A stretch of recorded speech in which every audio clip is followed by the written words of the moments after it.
Hello again, and quickly to the newspapers. I'll start with the Daily Graphic. It's quite a contradictory story they have. It says no heat wave, hot weather normal, and they are quoting the meteorological agency. No heat wave, hot weather normal, and also armed robbers attack Kwamang Rural Bank, kill one banker, and President Mahama swears a new governor of the Bank of Ghana. The Ghanaian Times newspaper says one killed in renewed violence at Bunkurugu. Woman leads robbery attack on bank and keep the economy on track. President charges new governor.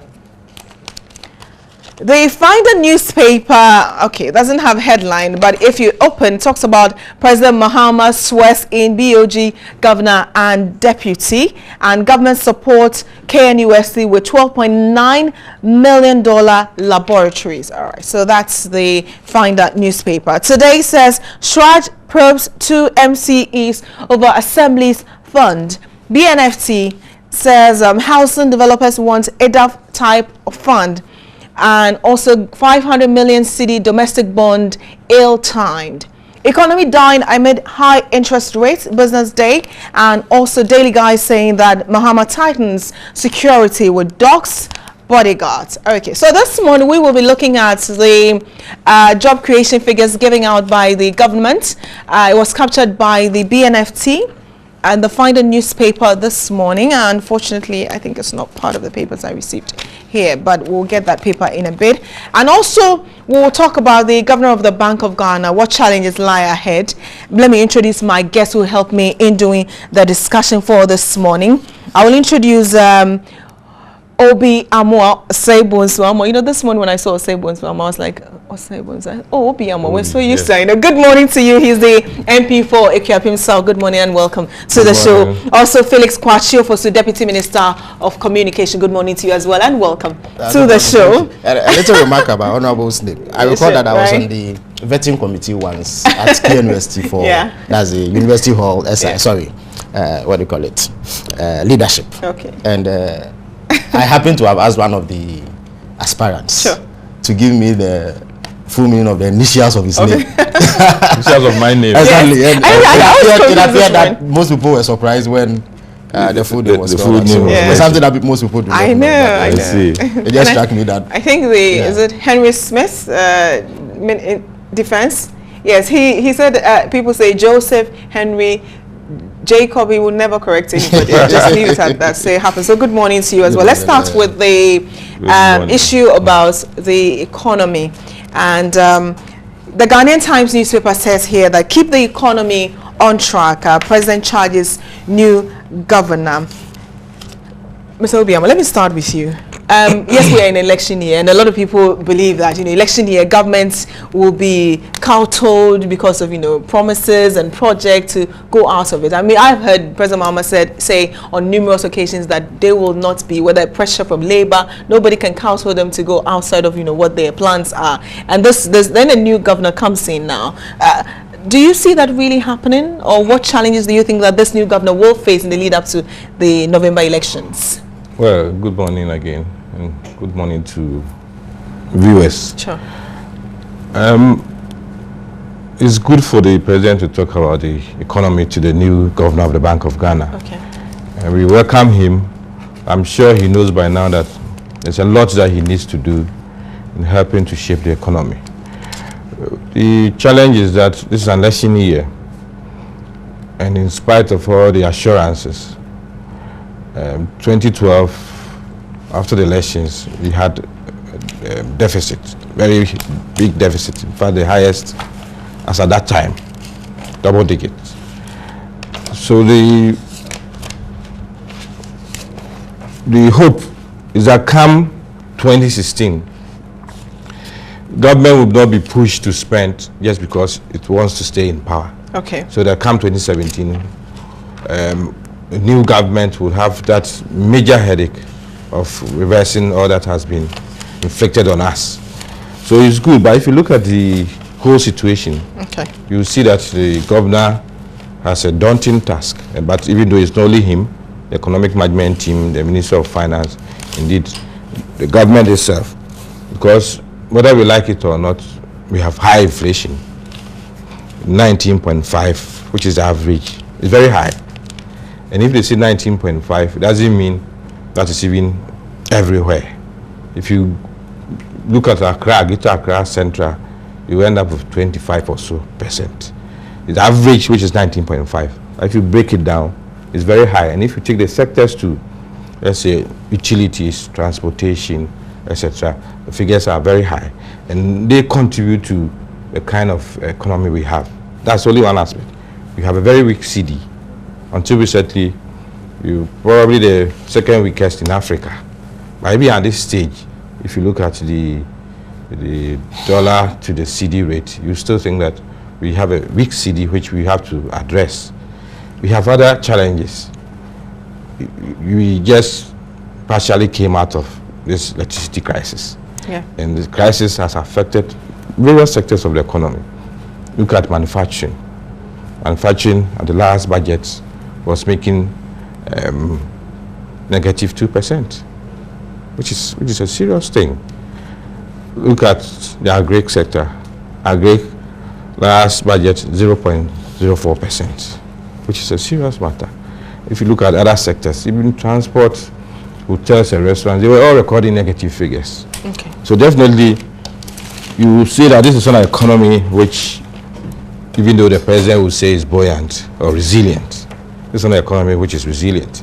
And for a governor, he needs to play his part. We're waiting for the first economic monetary policy from him as governor.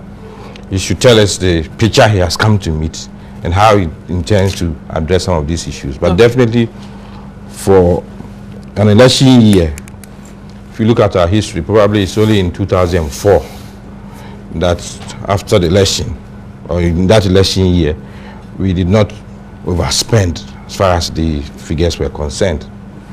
Other than that, for almost every election year, we've been in a mess, and 2012 was the worst case situation. Probably because, as at the end of 2012, we were not under any IMF program, because by June 2012, the IMF, we had completed a program for IMF, and we were on our own, and we were spending like nobody's business. Probably because 2016 we are still at the IMF, they will find a way of checking us.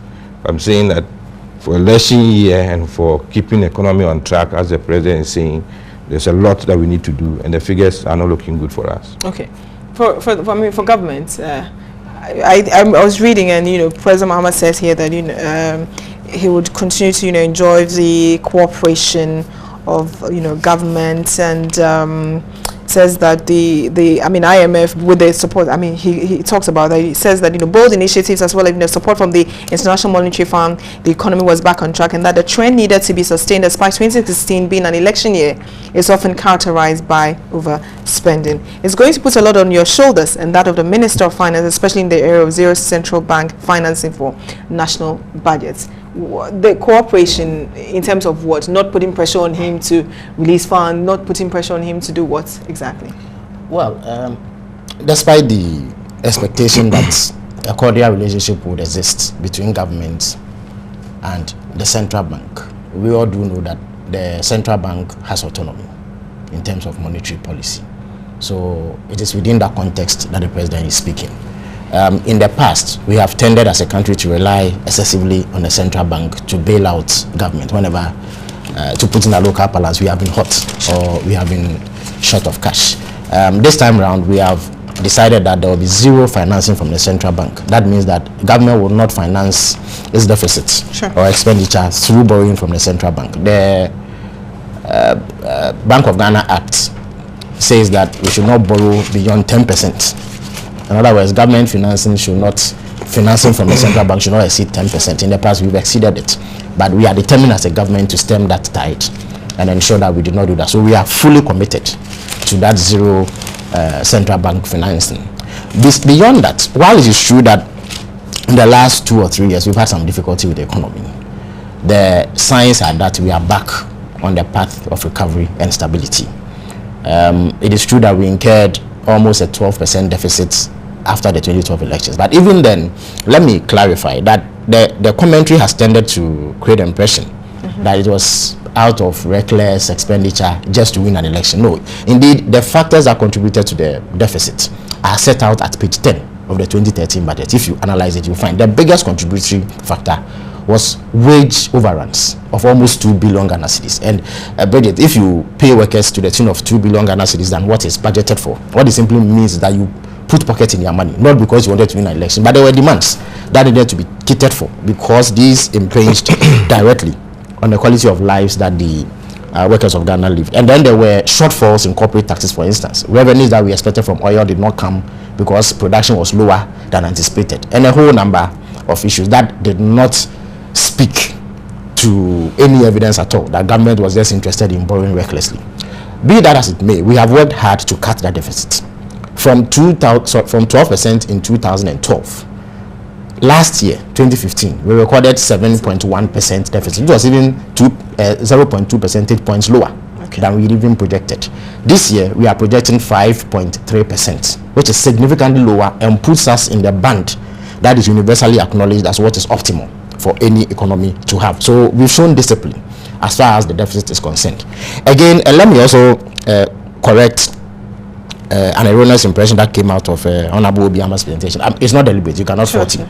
The budget statement of 2016 puts agricultural growth at 0.04%.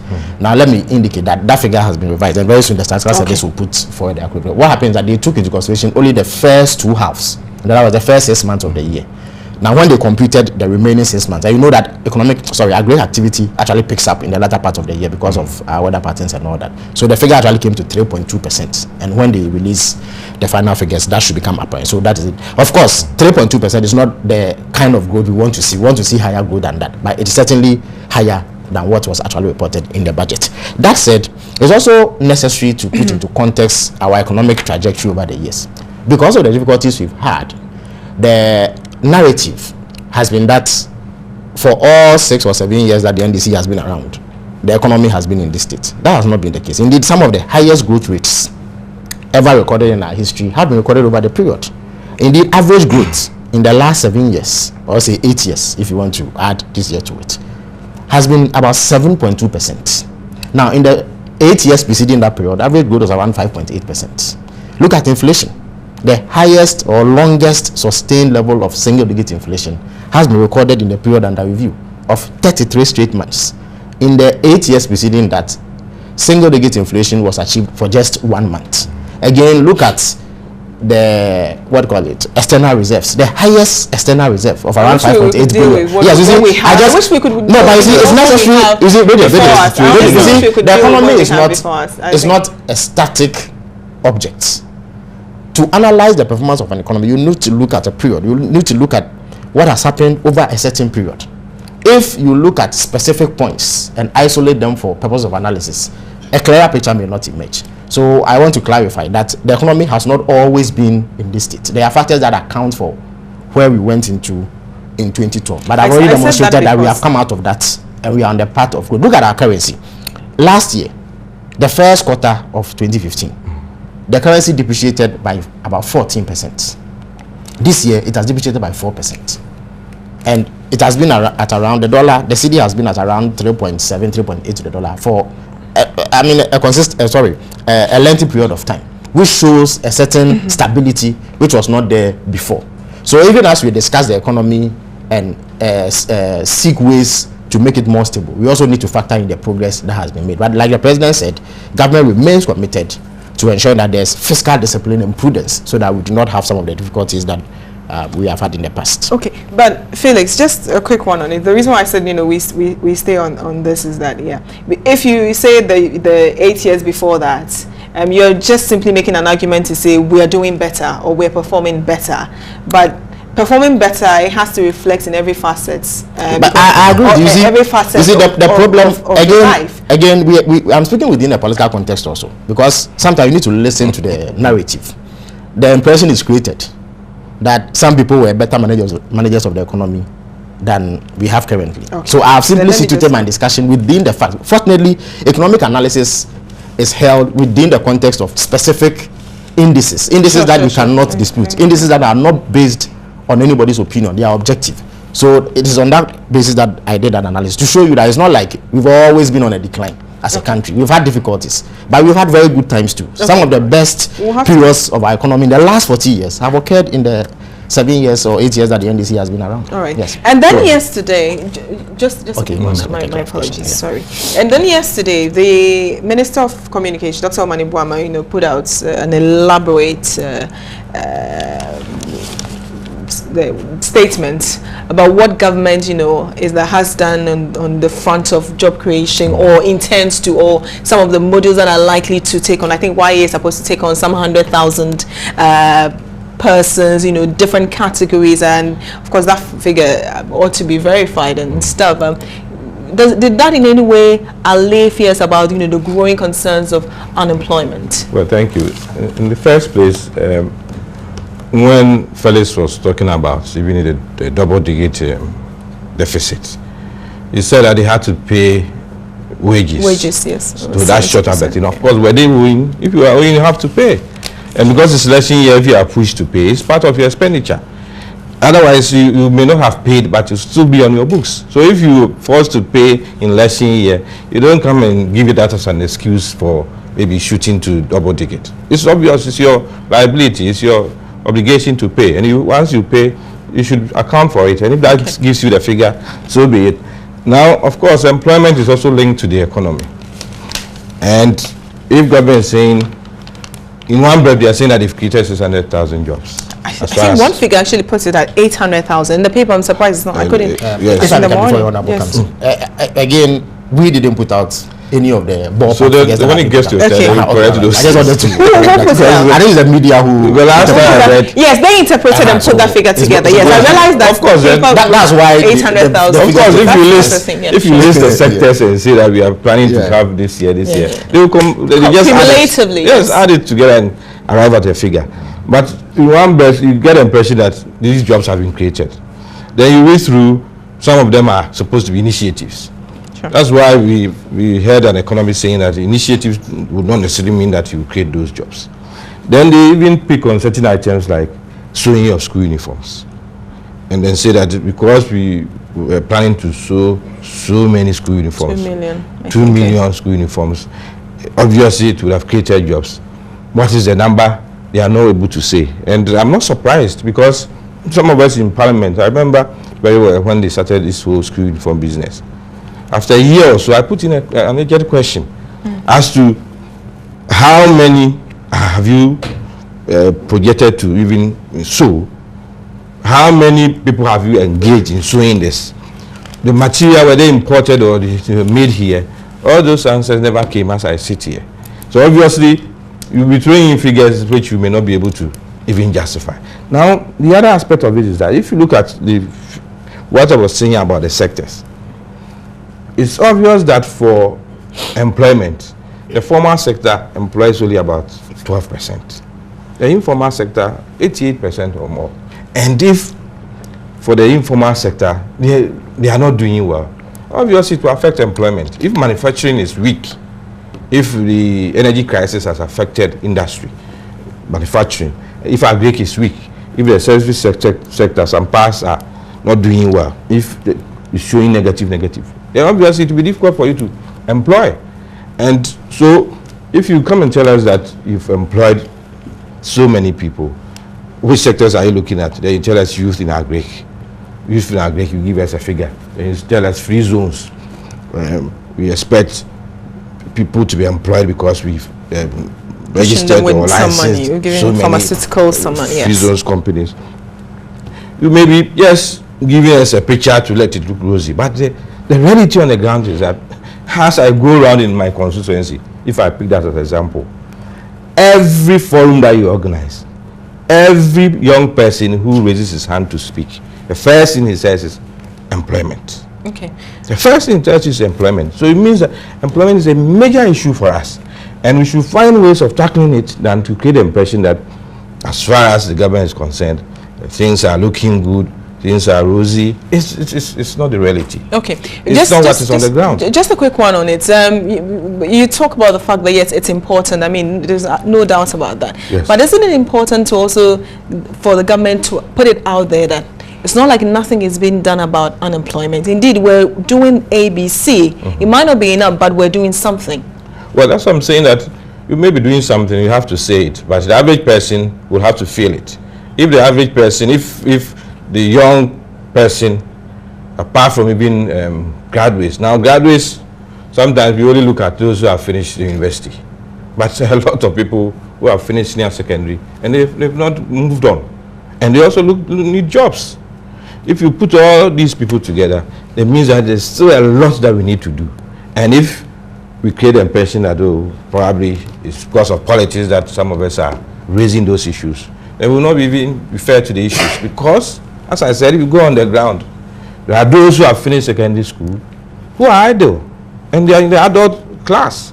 And then there are those who have also finished tertiary education who are also idle. Okay. And then you because it's election year, probably you come and tell me, oh, you are planning to create 100,000 jobs under the youth employment program. Yeah. Fine, you may even want to get all your figures, but the issue is that have you even had the funding to execute such a project, or is it because it's election year, everybody come and register, I'm recruiting you, I'm employing you, and when it comes to funding, it becomes a problem. We've been through this before. All right. In 2012, election year, there were huge press conferences about less debt. For that particular year alone, less debt, we ended up spending 84 million Ghana cedis.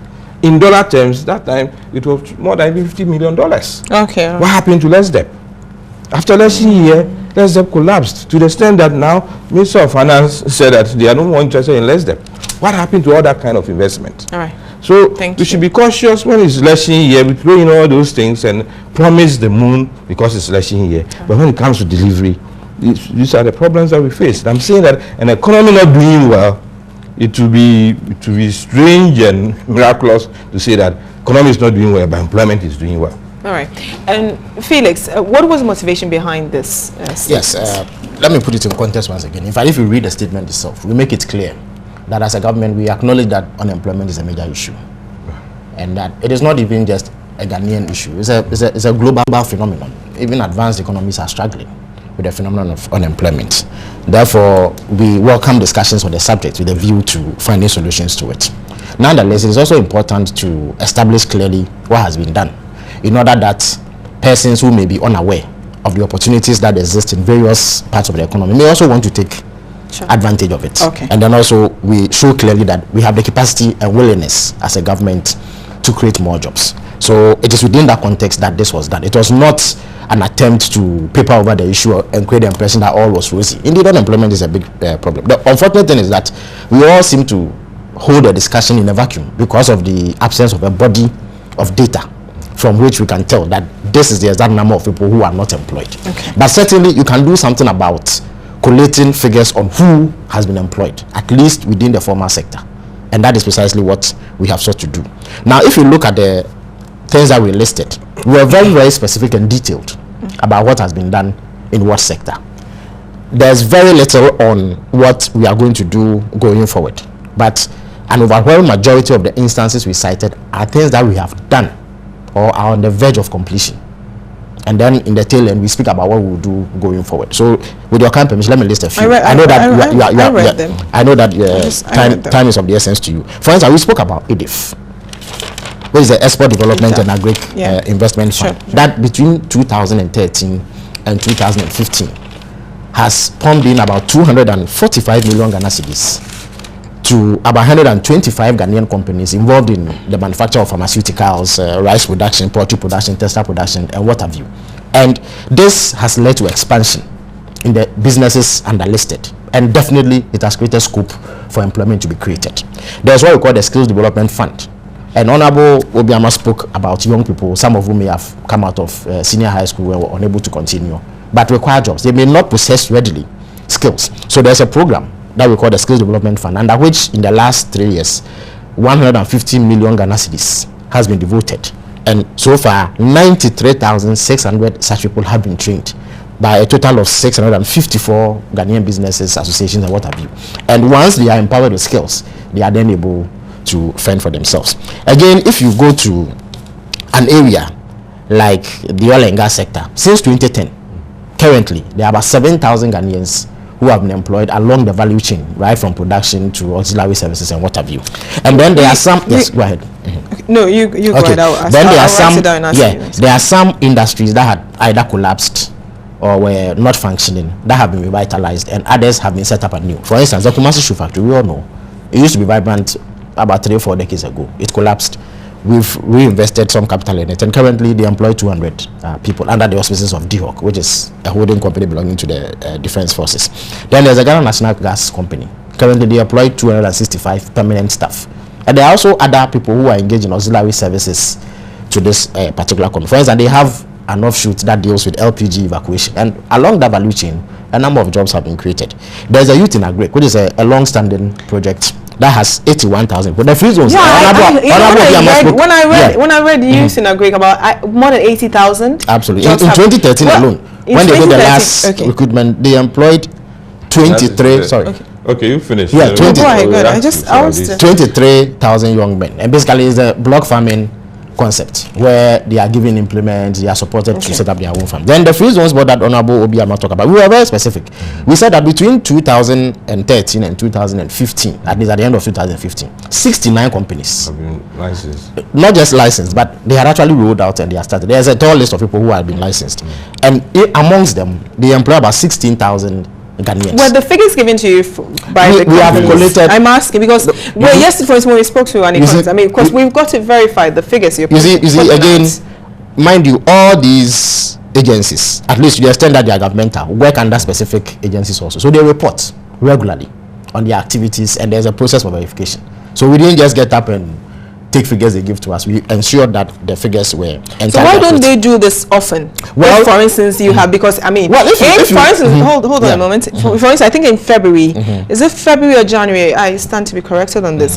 In the U.S. economy, about 240,000 jobs were created. It was put in the public domain, so people know which areas, and I think they verifiable exactly. Yeah, but when you wait and put it out, when you do the cumulatively, you get about 800,000, for instance. Who put out those figures? They were put out by the U.S. government. And in fact, it will amaze you to know that some of the jobs we were talking about were private sector jobs. In construction, for instance. Yes. They said the bulk of the jobs that they were speaking about at the time is construction. And it leads me to the area where... No, but she's talking about annual figures. Fine, it's a valid concern. Perhaps there has been a vacuum, a lag in the rate at which these figures are put up. Perhaps if we did that. Well, because maybe because the jobs are not being created in the years that you mentioned. No, you cannot dispute the fact that there is a Kumasi Shoe Factory that employs people. Oh, no, you can't dispute that. You can't dispute the existence of the Ghana Gas Processing Factory. You can't dispute the existence of the Youth in Agri project. You can't dispute the fact that you can't dispute that.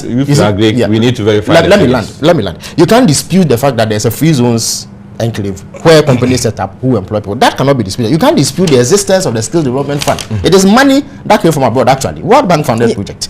You can't dispute the fact that EDF is a state agency that exists, that rolls out money to people. The fact that you're giving the money doesn't mean they can. No, but they've actually disbursed the money. It's not like the money is sitting in the account. They've disbursed the money. For instance, we are the Ministry of Communications.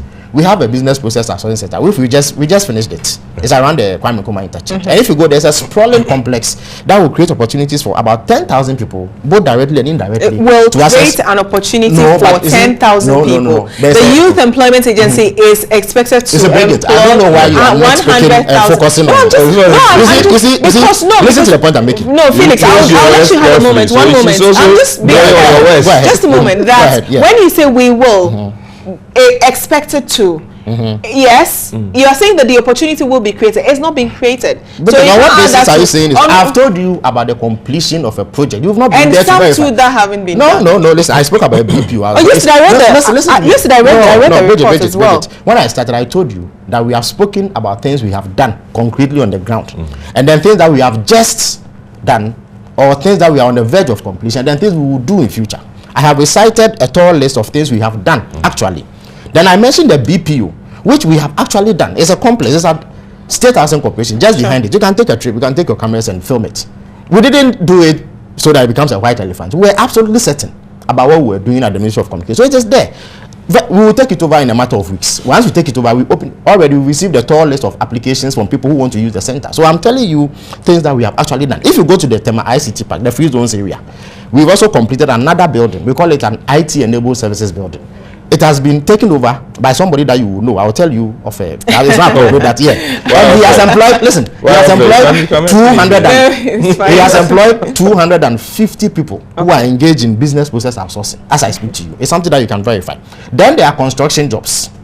All the construction that we do around, we estimate that about 400,000 people, since we began to roll out this infrastructure program, have gained jobs because we have carried out the biggest investment in infrastructure. Hang on. So is that super wrong that 800,000 jobs in 3 years? That is it's not first 3 of all, is it in 3 first years? of all, no, we've not said in 3 years. Some dates back to 2010, some even 2009. So 800,000. Again, I don't know why the media wants a ballpark figure. No, not that. It appears to me that you are not interested. Okay, that's not your headline. That's the headline that was given by another paper. It's important that you. I know that. Because some of your colleagues are also saying 600,000. Sure. So it shows you right away that even amongst disparity, you, the media, there are disparity. But we were careful to be detailed, to speak to specifics. Sure. And then if you want to analyze it and put it together, that's entirely you are right to do so. But we want to stay away from sensational headlines. Right. But the point is that we acknowledge that unemployment is a major problem. Okay. And if we turn a blind eye to it as a government, we'll be doing ourselves and the people of Ghana a major disservice. But we are very, very focused on doing what is necessary to give opportunities for people to express themselves. Finally, let me touch on the thing that we'll do going forward. And Honorable Obiama, sorry, I had to interrogate him a bit. That's no problem. I'm sure you understand. Honorable Obiama was in Parliament when the president read the State of the Nation address. He spoke about coffee production, for instance. Some time ago, we were doing well in coffee. In recent times, it has declined a bit. Now we are producing about 6,000 hectares of coffee. The plan is to ensure that in the next 6 to 7 years, we ramp it up to about 100,000 hectares. So because of that, we've already begun. When I say we, I mean Cocoa Board, the agency. About 5 million seedlings are being planted. Now, currently, they are being nested so that they'll be distributed to farmers. I think government was distributing 60 million seedlings. That is cocoa seedlings. Cocoa seedlings. Yeah. Okay, in fact, it is a total of 110 million cocoa seedlings. All right, thank you. Thank you, Felix. But well, we've been through this before, and I think this approach will not help us. I remember very well. Which approach? You mean this approach of fund? This approach of government churning out figures, and when you look at the sectors that they are zooming on, most of the jobs that they are promising are even jobs that are not sustainable. That's number one. Because we've been through all these programs of youth in agric, youth in taxi driving, youth in whatever. And then sometimes they don't even last a year. And then you say you bring out the figures, huge figures. And I'm giving you an example of 2012. If you go and look at 2012 budget and all what the ministries said about how they were creating jobs. Okay. After the elections, the jobs have collapsed. And as we speak, some of them, they don't even account for the kind of money they pushed in, including even Maslow. Okay. Where they spend so much yesterday. Where they will spend so much of our money in importing fishing gear, whatever, and then they will tell you that because we've spent so much, this is what we expect will come out of it. And at the end of the day, nothing much comes out of it. It's not sustainable. Our money is lost, and nobody even accounts for it. Okay. I think that indeed, if you want employment to be sustainable, you should get the private sector to be empowered so that they move into it. Because for the formal sector, as I said, what percent? 12%. Informal sector, that's where all the businesses. But if the average business person has high interest rates, the borrowing is very difficult for him. The environment is not okay because he's spending so much on electricity. All the factors that would make him employ so many people, if those factors don't exist, you may say all these things. Government will be throwing more money just to impress the average person that are doing a lot to employ people. But at the end of the day, we'll be back to square one. And we've seen this before. Okay. You mentioned, the informal sector. Yes. I think the last time we checked, it's about 85% or so. About 88. Yes, thereabouts. But so which facet do you think that's where it should go? And then in terms of the what is it called, the employment tree, there's a lot of talk about graduate unemployment. Is that where we should be focusing on? I mean, of course, with the greatest of respect to all the other faces. Look, there are various factors. You meet a young person, either that person has never been employed, or the person was employed but had been thrown out. And why were you thrown out? Because of the circumstances. That's the factory was employing, or the business was employing 200 people, but because of the circumstances now, 50 have been asked to go home. So instead of increasing employment rates. Like what? Like I've told you, high interest rates. Okay. Like inflation. Okay. Like utilities, high cost of utilities. No business person will be throwing in money when he knows that he will be losing. So if he's spending so much on utilities, obviously the first thing he does is to look at the labor force and send them away.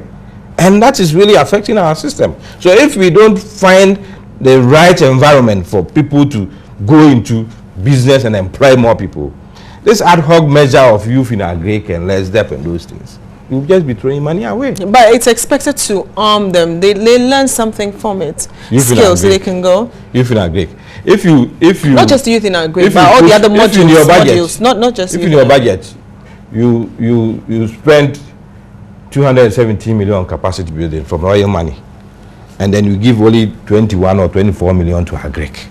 It shows where your priority is. The average person, if the environment is conducive for agric, and if it's in agric, will do his own business. He will not need government employing any person, youth in that sector.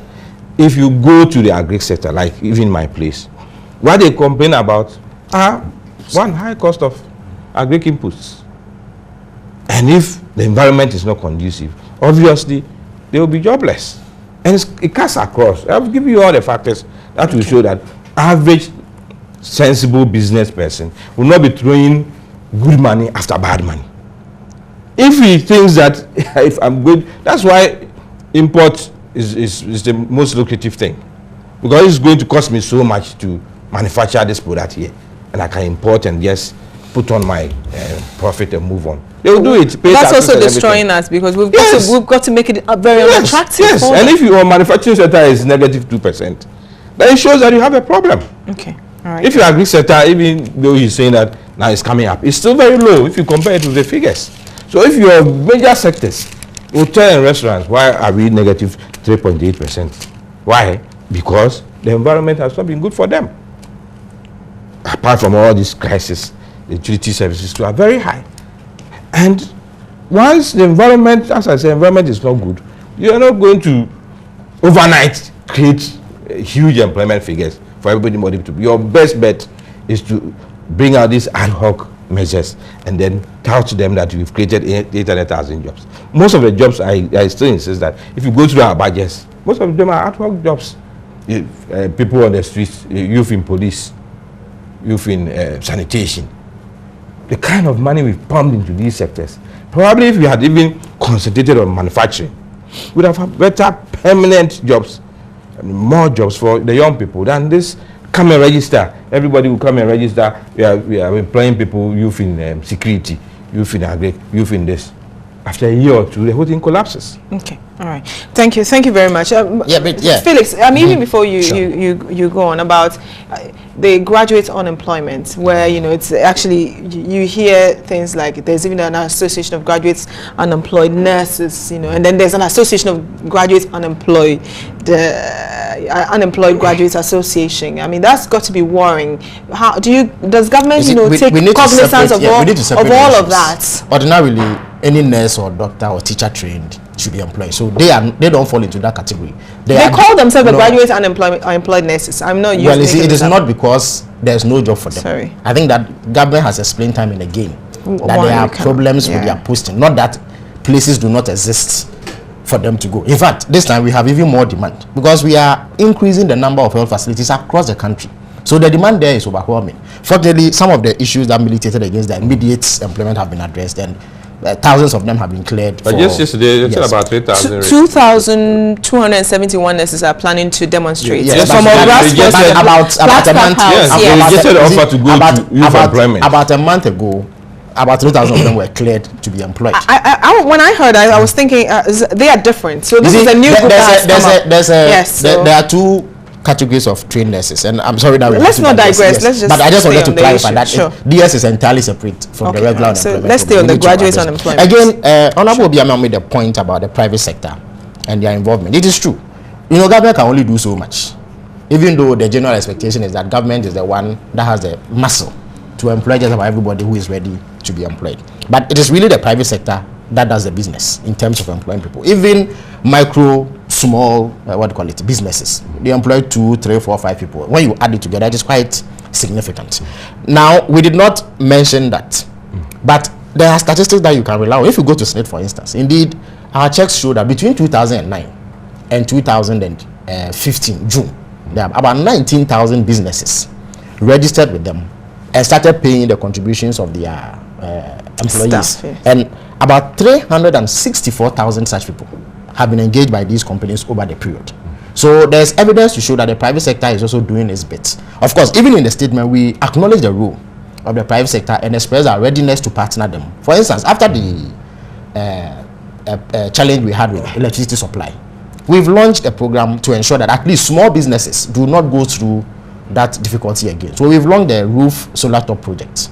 Currently, about 4,000 have been distributed. The plan is to ensure that we distribute 200,000 so that the barber, the dressmaker, the welder, or such artisans do not suffer when there's a problem with the national grid, even as it saves us also about 200 megawatts of power that would have gone to them. So there's a lot that is ongoing to assist the private sector. But the figures that we've put out are figures that are measurable. Again, they are not all ad hoc measures. Those employed in the Free Zones Board are not ad hoc employees. Of course, if they violate the terms of the engagement and they are dismissed, that's a different matter. But they are not ad hoc. Those employed at the Kumasi factory are not ad hoc employees. Ghana Gas factory are not ad hoc employees. Again, we spoke about skills development, and that takes care of those who may not have completed schooling or may not possess any skill. Now, when you give somebody a skill, you train somebody in dressmaking, hairdressing, welding, masonry, carpentry, electrician, and what have you. You have given the person a permanent skill. Now, unless he decides, for whatever reason, not to deploy that skill, but go into another sector, he has the capacity to generate a job for himself. What is fact? A very sustainable. The comment I made is that you say this is fine on paper, but in its implementation, it's not done well. But we have implemented 84 million cedis that we spent in 2012 on this same skills development. Yes, but we spent yes, but almost $50 million at that time. Skills development. If you let me conclude, Honorable Obiamwa, the fact that there have been challenges in the past with the implementation of sample doesn't mean that new efforts cannot be made to correct whatever difficulties may have existed with a view to improving upon the situation. And I'm giving you a concrete fact. The Skills Development Fund I'm talking about is a World Bank sponsored program, which is meticulously supervised to ensure proper and effective delivery. And there's a database of everybody who has benefited and the results that have been. In fact, they even go as far as calculating the amount of productivity that has come out of the people that they've trained and how well they are doing. How many people are in that sector? They trained 93,000 since 2012. And if you convert $50 million, that's the total amount to about to Ghana cedi equivalent around that time. We are talking about 150 million Ghana cedis, which is significant. So it is not that government is only interested. And then there's also the Rural Enterprises Project. It is a project that the Ministry of Trade is implementing. These projects every year they are in the budget. Absolutely, but you see, we don't take cognizance of them. You see, we don't take note of them when we are talking about employment. So the impression is created that you find the ministries nothing is happening, and then there's something called the but the point is that the point he's making, he's saying that yes, they are in the budget every year, but he's talking about there's no progress. Sustainability. Every ministry when it's time for budget, I have reported to you. And if you go through their reports and their the figures may be there, but go on the ground. Yes, but that's just link it. It's not. It looks nice on paper. You see, that's why I made the point that there may have been instances in the past where similar attempts may not have yielded fruits. Okay. But I'm telling you about concrete things that are verifiable. Okay. And we need to put that. How are they verifiable? Of course, but why? If you pick my district, can you say that these are the figures? Can we verify them? Of course, we can break it down. I don't see the figures. There's a regional breakdown, there's a district breakdown that you can engage in. It will be too much documentation. No, it's not too much documentation. So that you can that's the question. The Skills Development Fund. I, for instance, have a full breakdown of every company that has been engaged and exactly how much they were given and how many people they have engaged. So there's no dispute about it. The people who finance that project demand accountability. So you have to show that you are actually achieving the purpose of it. Okay, but have you tried to? I want to know from the universities. Venture capital. Well, you should be accounting for it. You set it up. But no, we set it up. You have run it. I'm unable to speak. No, we set it up. But you have run it for about 7 years. I'm unable to. Yes, but as far as we know, we are doing what they have to do. But the fact that we have not collated the figures and put them out doesn't mean that nothing is happening. That's the point. No, but you made a one moment. Felix, one moment too. I mean, actually, to both of you about where yes, graduates come out, and you earlier you mentioned about not having figures to even support the growing unemployed graduates. And I think I remember ISSE put out statistics that I think average about 71,000 of them come out. I've heard I've heard I've had I haven't asked the question. I haven't asked the question. I'm saying that so when these come out, do you engage them, because they're working on something to be able to come up with those figures? Do you engage them? Have we tried to also really verify what the students when they're coming out, so we have a proper list of them if unemployment means that much to us? Of course, I'm not able to. And you have the same. I'm not able to speak to the accuracy or otherwise of the figures that is and others channel. Yeah. Because there's a basis to question how they arrive at that figures. How did they know, for instance, that 271,000 people are unemployed? No, they come out. No, graduates who come out every year. Are they then suggesting that everybody who comes out of a tertiary institution or some training institution does not have a job? Is that the assumption that is made? That assumption will be quite sweeping. That cannot be. You see, so you cannot make an absolute of what they put up, but certainly it gives an indication of the enormity and extent of the problem. And we as government are not oblivious to the fact that this problem exists. In terms of collating accurate figures, there's a program that I'm aware of that the Statistical Service is engaged in to possess the capacity to be able to do this sort of monitoring, so that regularly we have figures and data regarding employment figures, so that it even helps us to plan as a country. Because I have heard some labor economists even peg our unemployment rate at a low figure. And there's no basis to even challenge or even accept what they are saying until as a nation we develop the capacity to be able to do this in a manner that is beyond doubt. We will have this problem, but we will get there very, very soon. Same for you about, graduates. It's a reputable institution, so I will really not doubt their figures, because they are meticulous in bringing out some of these things. It's a major problem for us, and every year the problem keeps compounding, because of course we have so many tertiary institutions, we have young people coming out of school, and if we don't have a sustainable program to absorb such persons, this thing will keep on compounding. Of course, you don't expect that the person will spend so many years in education, and when he comes out, you tell him like what has been put out, even though the minister has tried to massage it or correct it, whatever person was created, that you cannot say you are unemployed when you can get to the roadside and cut grass to sell or break stones. Obviously, these are not sustainable things. We have to get a program in place, manufacturing especially, the service sector, manufacturing, key sectors that we should create all the necessary environment for them to be able to be pushed in. Incentives. If you have to give them incentives for the next 5 years, if you're able to employ this number of people, these are the kind of incentives that you get. These are things that we should do to clear the backlog. Otherwise, every year they'll be growing. And this morning, I even heard that when American Visa Lottery, about 1 million people apply every year. And most of them are young people. They want to leave the system. And if you watch migrants, even this one, there was a story. Yes. A young man says his parent didn't know, 12-year-old boy. 12-year-old boy, yes. This the parents didn't even know where he was, but he was in Libya, in detention in Libya. Yes, he was in detention. And if you go to certain parts of our country, these people are all part of the problem. So it's a matter of thinking outside the box, creating the right environment, less rhetoric and less politics, and you can't do it overnight. Thankfully, we have had a government in place. This is the 8th year. If a consistent program has been put in place, it will yield results. But if the average person comes out of school and you encounter them every day, for how long have you been at home? I finished school 3 years, 4 years. I'm still staying with my parents. I don't have any work. You encounter them. It's not like stories you just hear the story. You encounter them every day because they see you. They don't even know you from Adam. But can I find a job? And it's scary. It's scary because that's when you turn these young minds to other things. We are all worried to the extent that even the pastors are preaching about it every day. And we need to sit down and say that this is a consistent program to address this major issue. Otherwise, we are just pouring water into baskets. That will come up with so much investment in education, and this is what we are getting out of it. And we think that if we mention some figures, that will blow the problem away. All right. Please, we have Felix, to be. I'll give you a minute just to wrap up on this concern, and then the points that I heard him make, and he's not the first person I've heard say about, giving certain incentives, like the private sector, if you're given this, if you're able to employ this number, we give you this. Of course, I know you talk about those, not even outside of those within the free zones. But Bridget, we've even gone beyond just giving incentives, say tax breaks or whatever. We have I've showed you that we have actually put money directly into businesses, pharmaceuticals, rice production, poultry, and in fact, textbooks. Recently, the president announced, can be done there. Of course. Oh, why not? There's always room for improvement. Why not? We concede to that. The president recently directed that all textbooks for our schools should be printed in Ghana.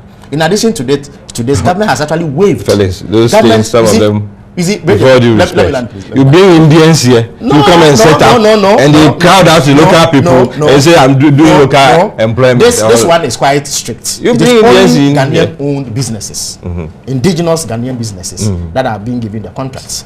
Again, to further facilitate their work, we've actually waived duty on raw materials that will go into the production of these textbooks. So it is something we are doing. The Skills Development Fund, all the beneficiaries are Ghanaian companies and associations and groups and cooperatives and what have you. So government has been consistent in its support to the private sector. It has not remained at the level of rhetoric, but of course more remains to be done. No dispute about it. Sure, we will continue to do so as we go forward. Yes. I'm sure this discussion can go on. Yeah, if you have even this experience of all these grants, people are going for Japanese grants, what grants under previous governments.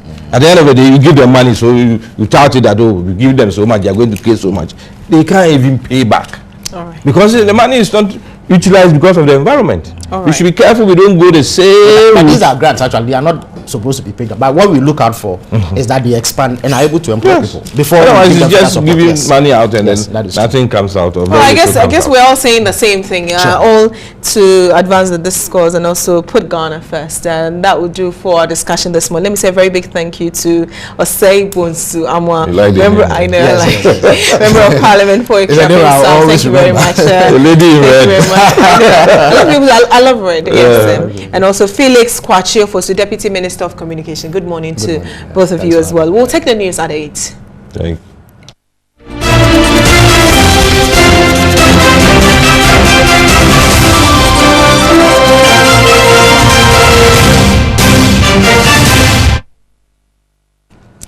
The Electoral Commission Chairperson Charlotte Osei will today, Tuesday, the 26th of April, answer questions on the Commission's reforms ahead of the November elections. The Commission is also expected to respond to issues on the limited voters registration exercise, Supreme Court recommendations, new logo and modalities to clean the voters register. The Commission will also launch a 5-year strategic plan ahead of this year's elections to redefine the Commission's mission and agenda and outdoor a new website to publicize its activities. The Commission will also speak on the recent reshuffle at the Public Affairs Department. The new logo before the launch is on the launch, and also the final certificate issued to the leader of the All People's Party, Dr. Hassan Ayariga. The Commission is yet to name the cost and the rationale behind the change of the Commission's logo. And we do know that the EC is engaging the assemblies in deleting names of deceased persons in the voters register. Also, if you do not register, you will still be allowed to vote. And the limited registration exercise opens on Thursday. So if you've turned 18, you're encouraged to go and register.